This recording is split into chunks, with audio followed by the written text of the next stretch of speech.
এসো অর্ণব, আমার কাছে এসো। আসো। যদি তুমি না আসো তবে তোমার পরিবারের সঙ্গে ভালো হবে না। কিন্তু কিন্তু তুমি কে? ঠিক আছে, আমি আসছি। তুমি আমার পরিবারের কিছু করো না। অর্ণব দ্রুত তার ক্ষেতের পাশে থাকা পুরনো কুয়োর দিকে রওনা হয়। শুনশান রাস্তায় অর্ণব একা। ভয়ে তার গায়ের লোম দাঁড়িয়ে গেছে, তবু অর্ণব চলতেই থাকে।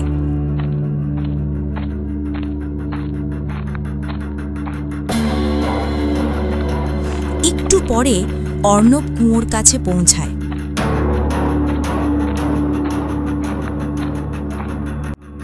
অবশেষে তুমি আমার কাছে এসেই গেলে। আমি এই মুহূর্তটির জন্য কত বছর ধরে অপেক্ষা করছিলাম। আর দেরি করো না, তাড়াতাড়ি চোখ বন্ধ করো এবং এই কুয়োর মধ্যে ঝাঁপ দাও। অর্ণব ভয়ে চোখ বন্ধ করে কুয়ায় লাফ দেয়। অর্ণব নিচে পড়তেই থাকে। আসলে সেই রহস্যময় কণ্ঠস্বরটি কার ছিল? এখন অর্ণবের সঙ্গে কি হবে তা জানতে আমাদের কিছু সময় আগে যেতে হবে। আসলে বীরপুর নামের গ্রামের চারপাশ ছিল বঞ্জর। শুধু সেই গ্রামে পানির অভাব ছিল। পানির অভাবে সব কৃষক চাষাবাদ ছেড়ে দিয়েছিল। কিন্তু এই গ্রামে অর্ণব নামের একজন কৃষক ছিল। অর্ণবের ক্ষেতও অন্য সব ক্ষেতের মতোই বঞ্জর ছিল। তবুও অর্ণব হাল ছাড়ত না এবং প্রতি মরশুমে একটি নতুন ফসল ফলাত। সেই ফসল বেচেই তার জীবিকা চলত। অর্ণবের এক স্ত্রী ছিল, যার নাম শ্রীময়ী। তাদের একটিও সন্তান ছিল না। খাবারের অভাবে তারা প্রায়ই পানি খেয়ে খালি পেটে ঘুমিয়ে পড়ত। আরে ও অর্ণব ভাই, এই বঞ্জর খেতে কেন এত পরিশ্রম করো? এমনিতেও এই ক্ষেত থেকে তুমি খুব বেশি কিছু তো পাও না। হ্যাঁ শম্ভু ভাই, কিন্তু ঘরে খালি হাতে বসে থাকাও তো ঠিক না। এই ক্ষেত থেকে যেই সামান্য ফসল হয় সেটাই বাজারে বেচে কোনো মতে সংসার চালাই। তারপরেও তুমি এই বঞ্জর খেতে কাজ করে কি বা পাবে? ভাই, তুমি দেখে নিও, সেই দিন শীঘ্রই আসবে যখন আমি নিজের সঙ্গে তোমাদের সবার ভাগ্য বদলে দেব। অর্ণবকে এমন কথা বলতে দেখে গ্রামের সবাই তাকে পাগল ভাবত। তাদের মনে হতো যে দারিদ্র্যের কারণে অর্ণব পাগল হয়ে গেছে। কিছুক্ষণ ক্ষেত থেকে কাজ করার পর সন্ধ্যায় অর্ণব বাড়ি ফেরে।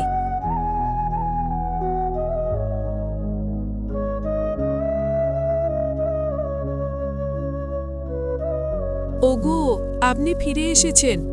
ক্ষেত থেকে অনেক কাজ ছিল। আপনি ক্লান্ত হয়ে গেছেন। যান, হাত মুখ ধুয়ে আসুন। ততক্ষণ আমি আপনার জন্য খাবার দিচ্ছি। হ্যাঁ গিন্নি, ক্ষেত থেকে কাজ করে খুব ক্লান্তি আসে। তুমি খাবার দাও, ততক্ষণে আমি হাত মুখ ধুয়ে আসি। অর্ণব হাত মুখ ধুতে চলে যায়।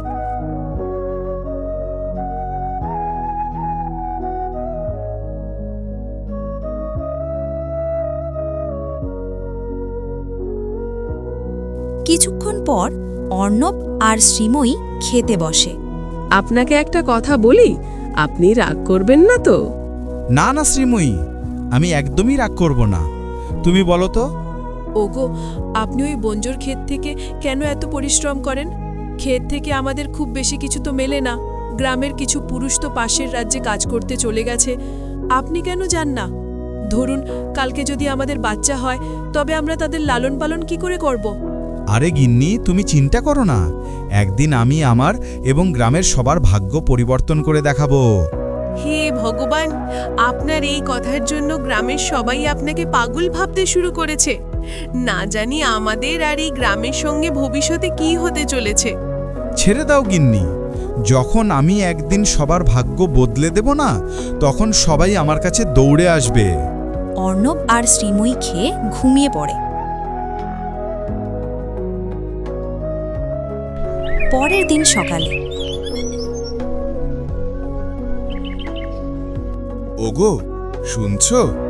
ক্ষেতে একটু ঘাস জমেছে। আমি ক্ষেতে কাজ করতে যাচ্ছি। সন্ধ্যা নাগাদ ফিরব। ঠিক আছে গো, যান, কিন্তু তাড়াতাড়ি ফিরে আসবেন। আরে হ্যাঁ হ্যাঁ গিন্নি, তুমি চিন্তা করো না। আমি জলদি ফিরে আসব। অর্ণব এতটুকু বলেই ক্ষেতের দিকে যেতে থাকে।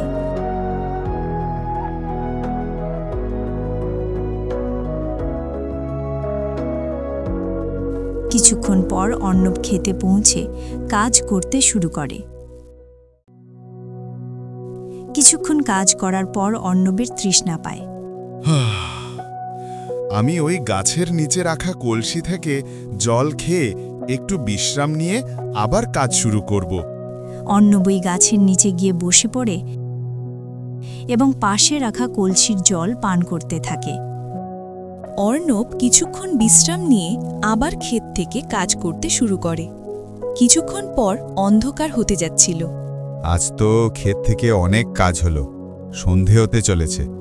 সন্ধে হওয়ার আগে আমাকে বাড়িও পৌঁছাতে হবে। অর্ণব কাজ করে তার বাড়ির দিকে রওনা হয়।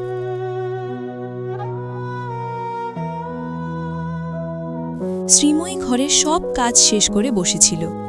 তখনই অর্ণব শ্রীময়ীর কাছে আসে। ওগো, আপনি চলে এলেন? আপনাকে ছাড়া ঘরে আমার একটুও ভালো লাগে না। হ্যাঁ ভাগ্যবতী, আমারও তোমাকে ছাড়া ভালো লাগে না, কিন্তু কি করব, আমরা গরিব কৃষক।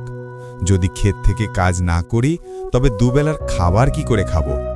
একটু তাড়াতাড়ি চলে আসতে পারেন না? ভাগ্যবতী, আমার খুব জোর খিদে পেয়েছে।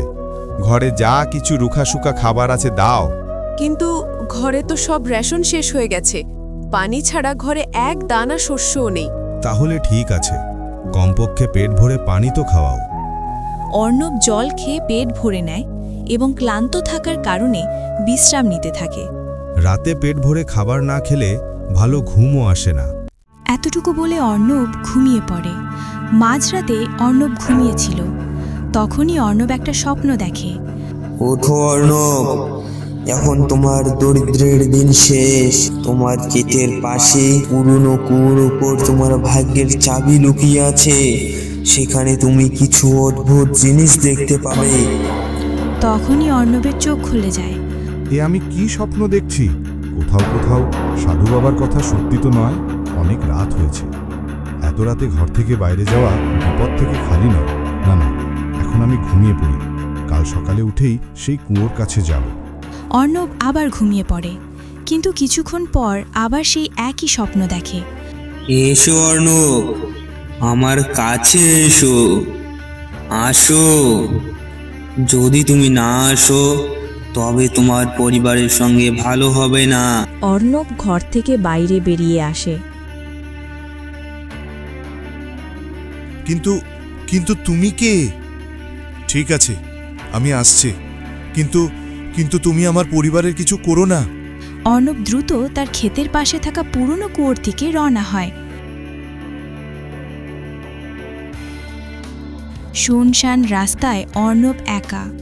ভয়ে তার গায়ের লোম দাঁড়িয়ে গেছে, তবু অর্ণব চলতেই থাকে। একটু দূরে যাওয়ার পর চাঁদের আলো পুরোপুরি অন্ধকারে বদলে যায়। কিছুক্ষণ পর অর্ণব কুয়োর কাছে পৌঁছায়।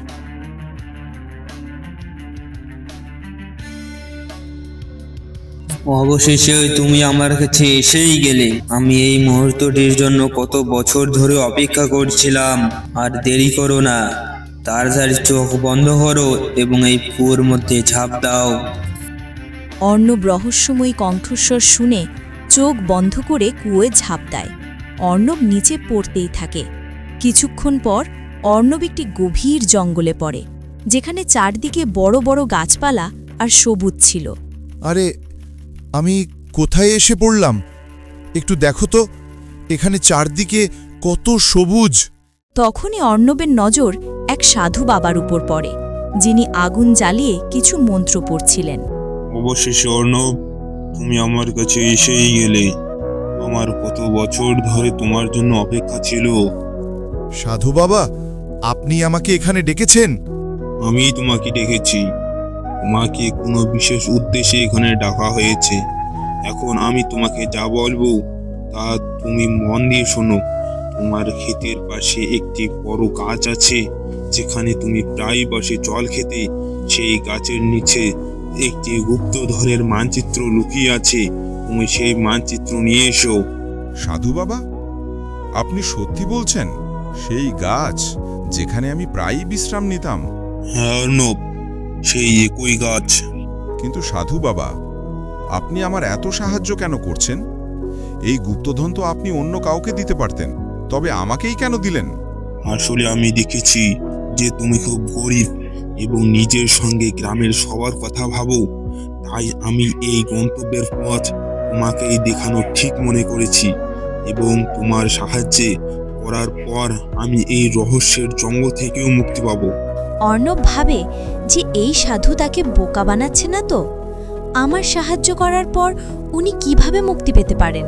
সাধু বাবা, আপনি বললেন যে আপনি এই রহস্যময় জঙ্গল থেকে মুক্তি পাবেন, এর মানে কি? আসলে কিছু বছর আগে এই জঙ্গলে এক ভয়ানক ডাইনি থাকত। সেই জঙ্গলের পাশে একটি ছোট গ্রাম ছিল। প্রায় লোকজন এই জঙ্গলে ঘুরতে আসতো আর সেই ডাইনি তাদের মেরে খেয়ে ফেলত। গ্রামের লোকজন ডাইনির জন্য খুব বিরক্ত ছিল। একদিন গ্রামের সব লোক একত্র হয়ে আমার কাছে এলো এবং তাদের সমস্যা বলল। সাধু বাবা, আপনি আমাদের সাহায্য করুন। সেই ডাইনি গ্রামের লোকেদের এক এক করে মেরে খেয়ে ফেলছে। এখন তো আপনিই আমাদের শেষ ভরসা। দয়া করে আমাদের গ্রামবাসীদের বাঁচান সাধু মহারাজ, আমাদের গ্রামবাসীদের বাঁচান। ঠিক আছে, চলো গ্রামবাসী, আমাকে দেখাও সেই ডাইনি কোথায় আছে। গ্রামের সব লোক সাধুকে ডাইনির কাছে নিয়ে যায়। তুই এই গ্রামবাসীদের অনেক কষ্ট দিয়েছিস, এখন তোর শেষ সময় হয়ে এসেছে। সাধু তার অলৌকিক শক্তি দিয়ে ডাইনিকে মেরে ফেলে। ডাইনি মরতে মরতে সাধুকে একটি অভিশাপ দেয়। আমি তোকে অভিশাপ দিচ্ছি, এই রহস্যময় জঙ্গলে তুই বন্দী হয়ে যাবি। যেদিন তুই কোনো সৎ কৃষককে সাহায্য করবি, সেই দিন তুই এই জঙ্গল থেকে মুক্তি পেয়ে যাবি। সেই দিন থেকে সাধু চিরকালের জন্য এই রহস্যময় জঙ্গলে বন্দী হয়ে গিয়েছিল। ঠিক আছে সাধু বাবা, তবে আমি জলদি সেই মানচিত্রের কাছে যাচ্ছি। অর্ণব চোখ বন্ধ করে কুয়ো থেকে বাইরে চলে আসে। এখন তো অনেক রাত, কাল সকালে উঠেই আমি সেই গাছের নিচে গিয়ে খোঁড়াখুড়ি করব। এখন আমার বাড়ি যাওয়া উচিত। অর্ণব বাড়ি গিয়ে আবার ঘুমিয়ে পড়ে। পরের দিন সকালে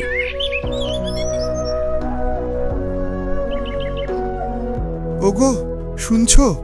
কাল রাতে এক সাধু বাবা আমাকে ডেকেছিলেন। উনি আমাকে গুপ্তধনের মানচিত্রের কথা বললেন। এখন ভালো খবর হলো যে সেই মানচিত্র আমাদের ক্ষেতের পাশের গাছের নিচেই আছে। ওগো, আপনি ঠিকই বলতেন যে আমাদের ভাগ্য একদিন অবশ্যই বদলাবে। দেখুন, সেই দিন এসে গেছে। যদি এই কথা সত্যি হয়, তবে আমাদের আর আমাদের সঙ্গে গ্রামের সবার দারিদ্র্য চিরকালের জন্য শেষ হয়ে যাবে। আপনি ঠিকই বলেছেন, এখন আমাদের তাড়াতাড়ি ওখানে পৌঁছানো উচিত। হ্যাঁ ভাগ্যবতী, এখন আমাদের জলদি মানচিত্রের কাছে পৌঁছানো উচিত। অর্ণব আর শ্রীময়ী গাছের কাছে মানচিত্রের দিকে রওনা হয়।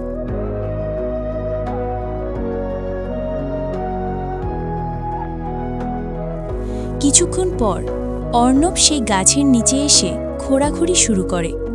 কিছুক্ষণ খোঁড়ার পর তার কোদাল কোনো কঠিন জিনিসের সঙ্গে ধাক্কা খায়, যেন কোনো বাক্স। ওগো, মনে হচ্ছে এটাই সেই মানচিত্র। আপনি সেই শব্দ শুনলেন? হ্যাঁ গিন্নি, আমিও শব্দ শুনেছি। দাঁড়ান, আমি এখনই ওটা বের করে দেখি। অর্ণব সঙ্গে সঙ্গে সেই বাক্সটি বের করে খোলে।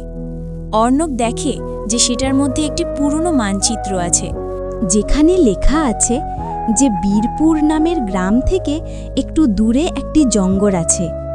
সেই জঙ্গলে একটি পুরনো মন্দির আছে।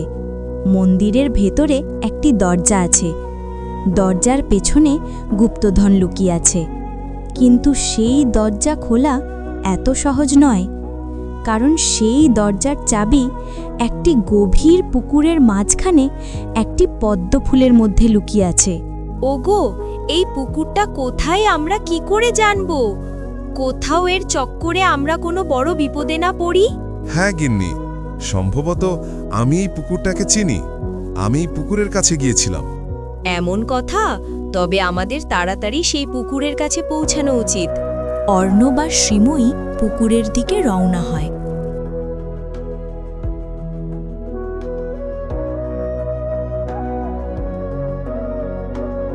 কিছুক্ষণ পর তারা দুজন পুকুরের কাছে পৌঁছায়।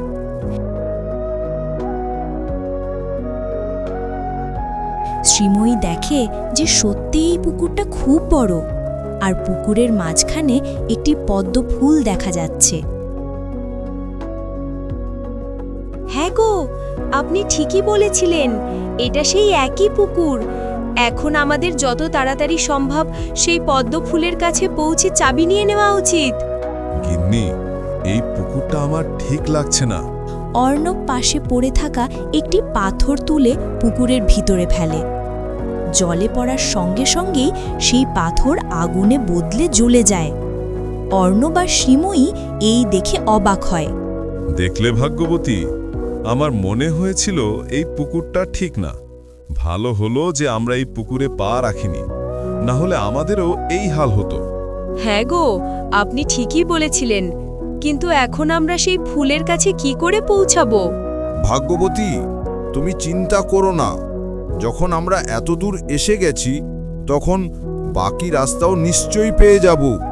অর্ণব আর শ্রীময়ী কারো সাহায্য নিতে জঙ্গলে যেতে থাকে, যাতে সেই ফুলের কাছে পৌঁছাতে পারে। হঠাৎ অর্ণব কারো কান্নার শব্দ শুনতে পায়, যেন কেউ যন্ত্রণায় চিৎকার করছে। আরে ভাগ্যবতী, তুমিও কি কারো যন্ত্রণার চিৎকার শুনতে পাচ্ছ? হ্যাঁ গো, আমিও শুনতে পাচ্ছি। আমাদের জলদি গিয়ে দেখা উচিত যে আসলে কে যন্ত্রণায় চিৎকার করছে। অর্ণব আর শ্রীময়ী শব্দ শুনে একটু দূরে যায়।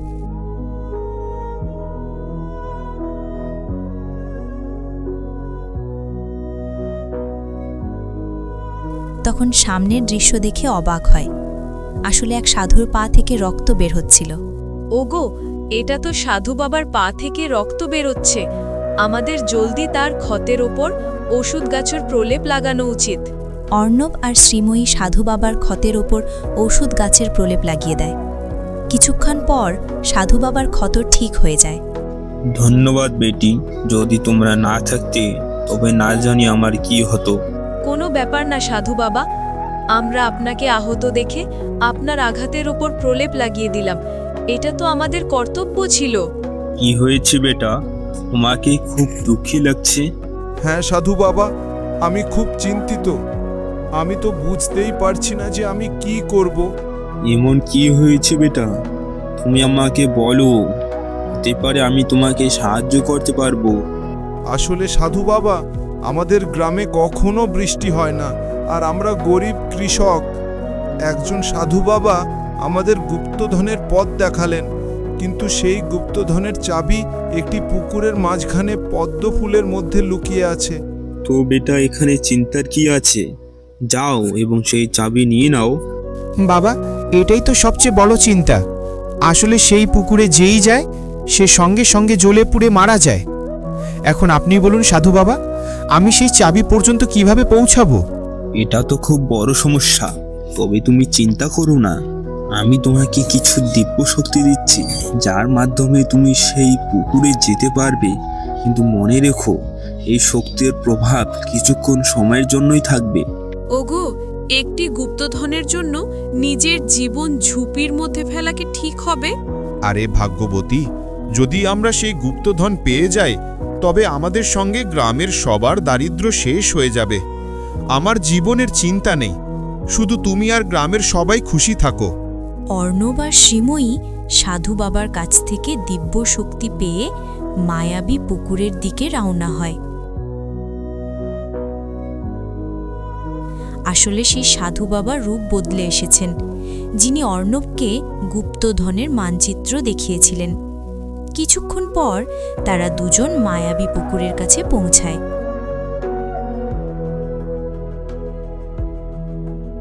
অর্ণব ভয়ে ভয়ে পুকুরে নামে। অর্ণব দেখে যে না সে পুড়ছে আর না সে জলে ডুবে যাচ্ছে। অর্ণব বুঝতে পারল যে এটা সব সাধু বাবার দিব্য শক্তির কারণে হয়েছে।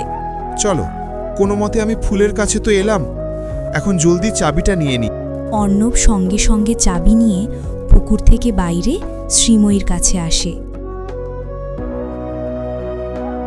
গিন্নি, এই দেখো, অবশেষে আমরা চাবি পেয়েই গেলাম। এখন আমাদের জলদি মন্দিরে পৌঁছানো উচিত। হ্যাঁ গো, আপনি ঠিকই বলছেন, আমাদের জলদি মন্দিরে পৌঁছানো উচিত। কিছুক্ষণ পর তারা দুজন মন্দিরের কাছে পৌঁছায়।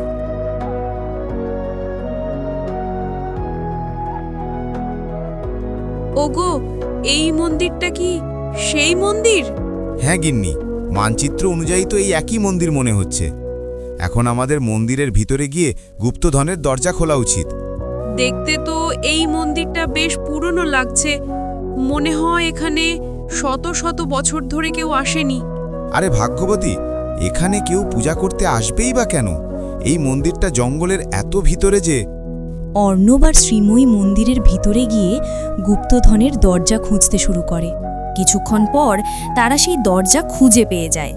গিন্নি, এই দেখো, আমার মনে হয় এটাই সেই গুপ্তধনের দরজা।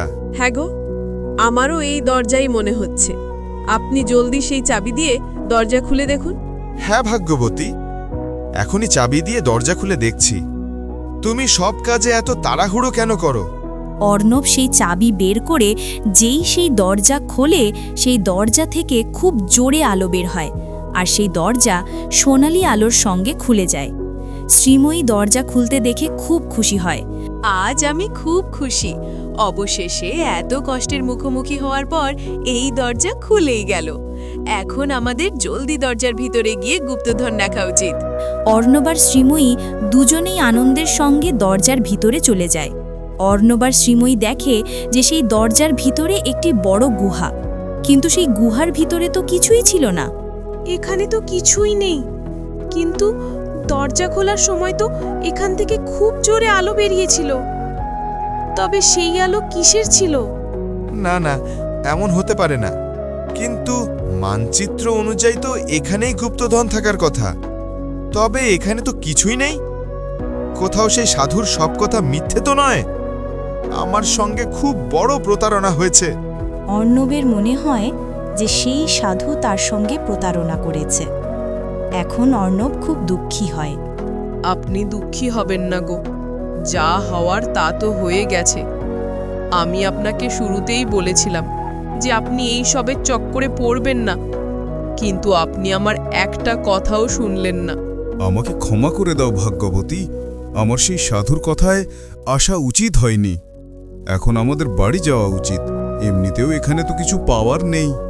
ওগো, আপনি দুঃখী হবেন না, যা হয় ভালোর জন্যই হয়।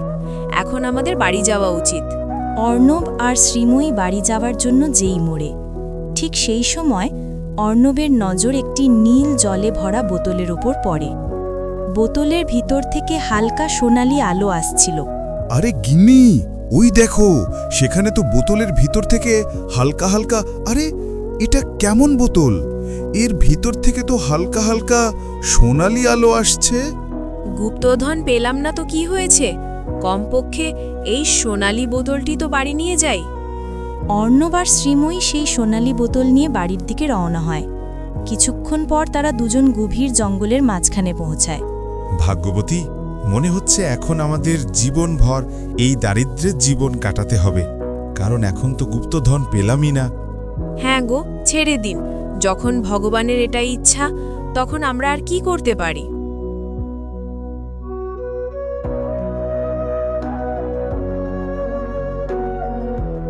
ভাগ্যবতী, হাঁটতে হাঁটতে ক্লান্ত হয়ে গেছি, আর খুব জোর খিদে পেয়েছে। ঘরে যা কিছু রুখা সুখা খাবার আছে দাও। ওগো, ঘরে তো খাওয়ার জন্য এক দানা নেই। এখন আমি আপনাকে খাওয়ার জন্য কি দেব? কি গিন্নি, সত্যি ঘরে খাবার জন্য কিছু নেই? তাহলে থাক, কমপক্ষে পানি খাওয়াও। সন্ধ্যা নাগাদ কিছু টাকার ব্যবস্থা করি। পরের দিন সকালে ভাগ্যবতী, শুনছো? আমি ক্ষেত থেকে কাজ করতে যাচ্ছি, সন্ধে নাগাদ ফিরে আসব। ঠিক আছে গো, যান, কিন্তু অন্ধকার হওয়ার আগে ফিরে আসবেন। অর্ণব ক্ষেত থেকে যাচ্ছিল, তখনই তার নজর বোতলে রাখা ঔষধির ওপর পড়ে, যা হালকা সোনালি আলোর সঙ্গে জ্বলছিল। এটা কেমন বোতল যে সবসময় হালকা হালকা আলোর সঙ্গে জ্বলতে থাকে? চলো, এই বোতলটাই নিয়ে গিয়ে ক্ষেত থেকে ফেলে দেব। অর্ণব বোতল নিয়ে ক্ষেত থেকে কাজ করতে চলে যায়। কিছুক্ষণ পর অর্ণব খেতে পৌঁছে যায়।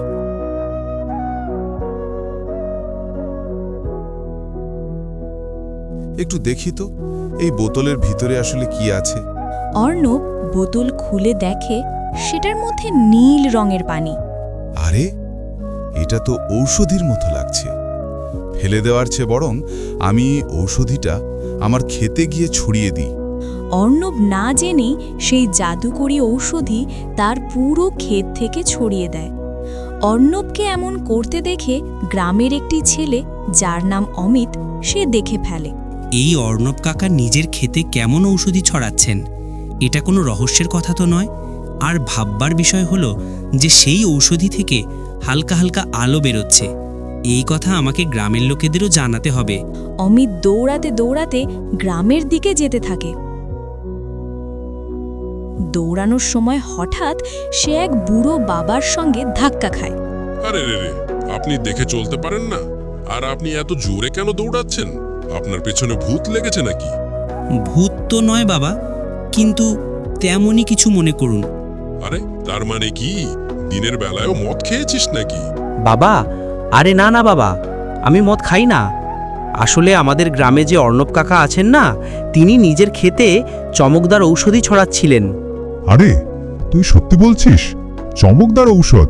আরে এমনও আবার হয় নাকি? অন্যদিকে অর্ণব নিজের বাড়ি ফিরে আসে। আরে গিন্নি, তুমি তো সারাদিন ঘরের কাজ করতে করতেই ক্লান্ত হয়ে যাও। আর একটু এদিকে তো এসো। শ্রীময়ী অর্ণবের কাছে আসে। হ্যাঁ গো, কি করব? ঘরের সামান্য সামান্য কাজও বেশি হয়ে যায়। গিন্নি, সারাদিন ক্ষেত থেকে কাজ করতে করতে ক্লান্তি আসে। সন্ধ্যায় ঘরে এলে খুব জোর খিদে পায়। ঘরে কিছু খাওয়ার জন্য আছে তো দাও। ওগো, ঘরে তো পানি ছাড়া কিছু নেই। আপনি যদি বলেন তবে পানিই নিয়ে আসি। ঠিক আছে ভাগ্যবতী, কমপক্ষে ঠান্ডা পানি দাও। পানি খেয়েই পেট ভরে নি। অর্ণব পেট কয়ে পানি খেয়ে বিছানায় ঘুমিয়ে পড়ে।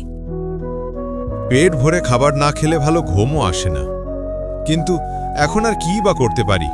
যখন ভগবানের এটাই ইচ্ছা তখন। অর্ণব এতটুকু বলে ঘুমিয়ে পড়ে।